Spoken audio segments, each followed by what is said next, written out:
الحمد لله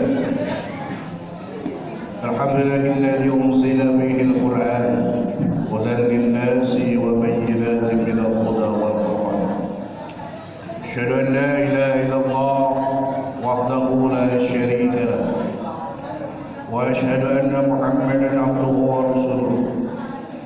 اللهم صل وسلم وبارك على عبدك ورسولك سيدنا محمد خاتم الأنبياء والمرسلين وعلى آله وأصحابه أجمعين. أما بعد، فيا أيها الناس اتقوا الله حق تقاته ولا تموتن إلا وأنتم مسلمون. قال الله تعالى في القرآن الكريم وهو أصدق القائلين: أعوذ بالله من الشيطان الرجيم. بسم الله الرحمن الرحيم. وفي أموالهم حق للسائل والمحروم. صدق الله العظيم وصدق رسوله النبي الحبيب الكريم، ونحن على ذلك من الشاهدين والشاكرين والحمد لله رب العالمين. Ma'asyiral muslimin sidang Jumat rahimakumullah, marilah kita panjatkan puji dan syukur kita ke hadirat Allah Subhanahu wa taala. Bahwasanya Allah Subhanahu wa taala senantiasa memberikan kepada kita bermacam-macam kenikmatan, terutama nikmat iman dan Islam serta nikmat sehat wal afiat, sehingga dengan kenikmatan itu kita masih diberikan kekuatan oleh Allah Subhanahu wa taala untuk melaksanakan salah satu kewajiban kita selaku seorang muslim, yakni melaksanakan salat Jumat di masjid yang kita cintai, dan harapan mudah-mudahan seluruh aktivitas kita diterima oleh Allah Subhanahu wa taala. Amin ya rabbal alamin. Dan juga tidak lupa salawat serta salam semoga tetap tercurah ke haribaan junjungan kita, dialah baginda kita Nabi besar Muhammad sallallahu alaihi wasallam, dan juga tidak lupa kepada para keluarga dan para sahabat-sahabatnya, termasuk kita selaku umat yang mendapat syafaatul uzma di yaumil qiyamah. Amin ya rabbal alamin. Ma'asyiral muslimin sidang Jumat rahimakumullah, dari mimbar yang mulia ini saya selaku khatib berwasiat khususnya kepada pribadi saya, umumnya kepada jamaah sekalian, marilah kita bersama-sama untuk meningkatkan keimanan dan ketakwaan kita kepada Allah Subhanahu wa taala dengan sebaik-baiknya takwa, yakni imtisalul awamirillah wa ijtinabun nawahi, menjalankan segala apa-apa yang diperintahkan oleh Allah Subhanahu wa taala dan menjauhi segala larangannya. Karena dengan keimanan dan ketakwaan kita kepada Allah Subhanahu wa taala, niscaya kita akan mendapatkan kebahagiaan dunia maupun akhirat. Ma'asyiral muslimin rahimakumullah yang dimuliakan oleh Allah Subhanahu wa taala, kita masih berada di bulan Muharram yang merupakan bulan Hiswaris, bulan yang sangat bersejarah bagi umat Islam. Dan momentum di bulan ini adalah yang disebut dengan adanya lebaran yatim. Kita tahu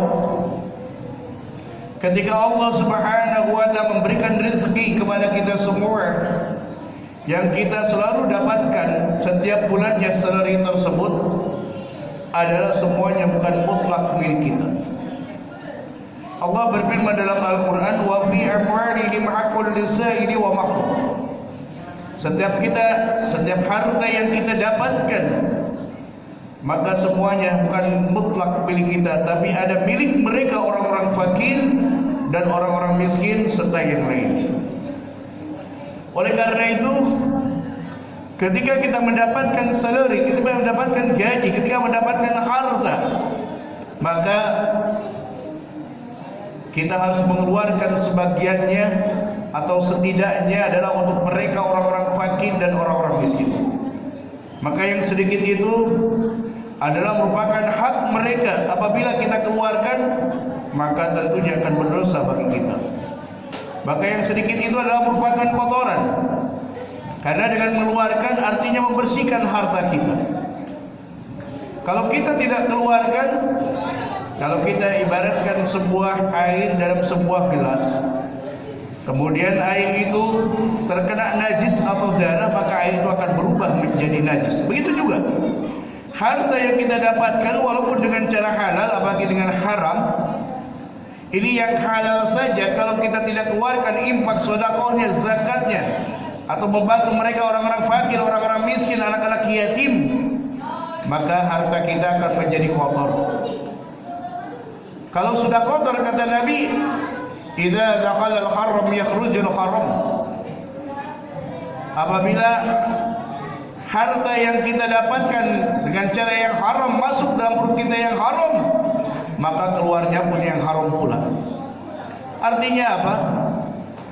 Ketika harta kita yang dapatkan kita berikan untuk makan anak kita, istri kita, keluarga kita dengan cara yang haram, atau hak-hak mereka orang-orang fakir, orang miskin tidak dikeluarkan, maka makanan itu dimakan, kemudian sari-sari makanannya diedarkan ke seluruh tubuh, maka karena tadi yang haram itu adalah merupakan najis dan akan berubah menjadi bakteri dan virus penyakit, maka jangan salahkan kalau diri badan kita akan terus menjadi sakit.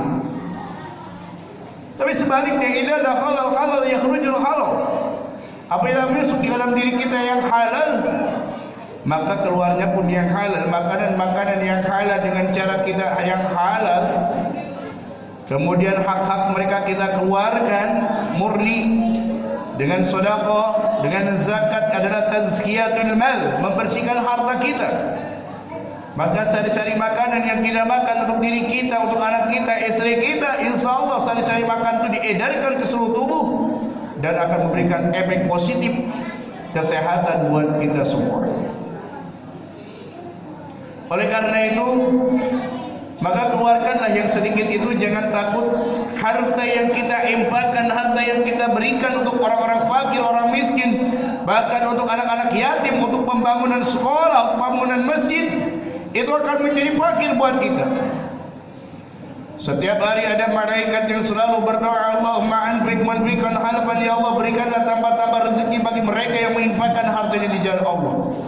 Orang yang infak di hari Jumat ini, orang yang senantiasa beramal, berzakat, dia mendapat doa malaikat, dan doa malaikat adalah dikabul oleh Allah Subhanahu wa taala, maka hartanya tidak akan menjadi fakir, tidak akan berkurang, tapi sebaliknya akan menjadi berkah dan berkembang. Tapi sebaliknya, malaikat yang kedua pun berdoa, Allahumma amsik mumsikan halfan, ya Allah berikanlah kerusakan bagi mereka yang pelit, yang tidak mau mengamalkan hartanya di jalan Allah.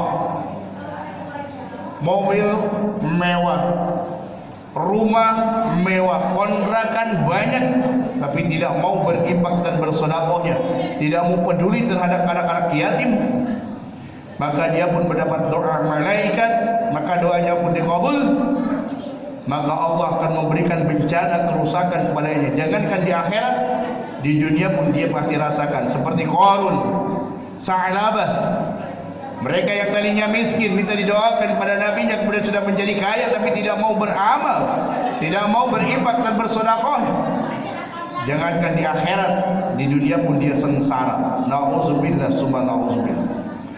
Oleh karena itu, momentum bulan Ramadan Muharram ini kita diingatkan untuk peduli terhadap mereka, anak-anak yatim. Kenapa? Karena anak-anak yatim itu adalah bapaknya. Rasulullah akan menjadi bapaknya. Dan kata Rasulullah, ana wa kafilul yatim fil jannah hakan. Kata Nabi, aku dan bersama anak-anak yatim akan di surga. Kedekatannya bagaikan jari telunjuk dan jari tengah. Maka di bulan Muharram kita diingatkan bukan hanya sekedar seremonial di bulan Muharram, tapi kita lihat, adakah tetangga kita anak-anak yatim? Adakah kiri kanan rumah kita anak-anak yatim? Gak usah yang jauh-jauh, di tempat sendiri, itu lebih baik. Diperhatikan mereka, uang jajannya diperhatikan, pendidikannya diperhatikan, makannya diperhatikan. Maka orang yang menyantuni anak yatim, dia adalah dicintai oleh Rasul dan bersama Rasulullah di surganya Allah Subhanahu wa ta'ala. Sebaliknya hartanya banyak, dia tidak peduli terhadap anak yatim, maka dia diancam oleh Allah. Lihat dalam surat Al-Maun, ara'aital ladzi yukadzibu biddin. Tahukah kamu orang yang mendustakan agama? Fadzalikal ladzi yad'ul yatim. Orang yang mendustakan agama salah satunya orang yang menghardik anak yatim, orang yang tidak peduli terhadap anak yatim. Maka kepedulian itulah yang harus kita perhatikan. Apalagi kalau di masjid ini diorganisir sehari misalkan 2.000 saja, hitung sebulan berapa, hitung setahun berapa. Insya Allah mereka akan mendapatkan kebaikan dari kita. Sebetulnya bukan mereka yang butuh dengan kita, seharusnya kita yang butuh dengan mereka. Karena berkat mereka, orang yang menyantuni anak yatim, dia begitu dekatnya dengan Rasulullah, dan insya Allah dimasukkan ke dalam surga Allah Subhanahu wa ta'ala. Karena itu, yuk kita lihat anak-anak di sekitar kita, anak-anak kita, tetangga kita, minimal satu RT kita diperhatikan. Kalau di situ ada orang kaya tidak memperhatikan anak yatim, bencana bagi dia. Tapi kalau di situ ada orang yang mampu memperhatikan anak yatim, Allah akan berikan rahmat dan keberkahan, baik hartanya, bahkan kepada keluarganya, bahkan untuk kampungnya. Maka dengan demikian, mari kita jadikan di bulan Muharram ini adalah orang yang peduli terhadap mereka, orang-orang fakir, orang-orang miskin. Maka kita sisihkanlah setiap harta yang kita dapatkan ada milik mereka, baik infakkan dan sedekahkan.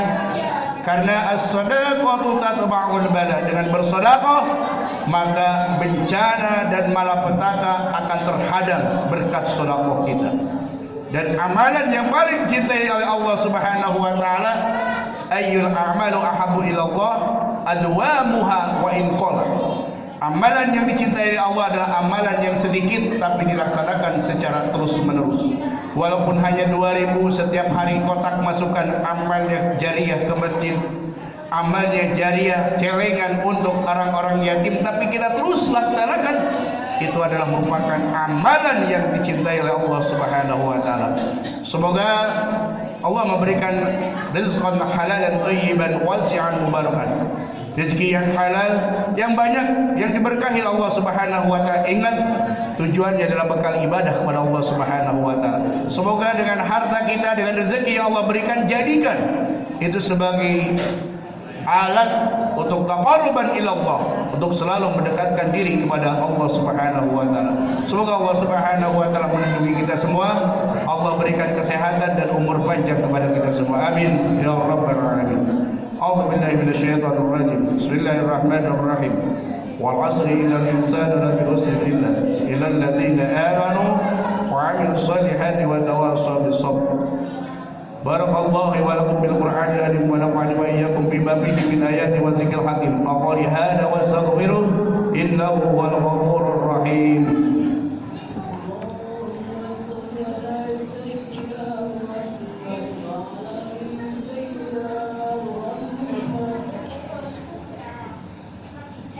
Alhamdulillah.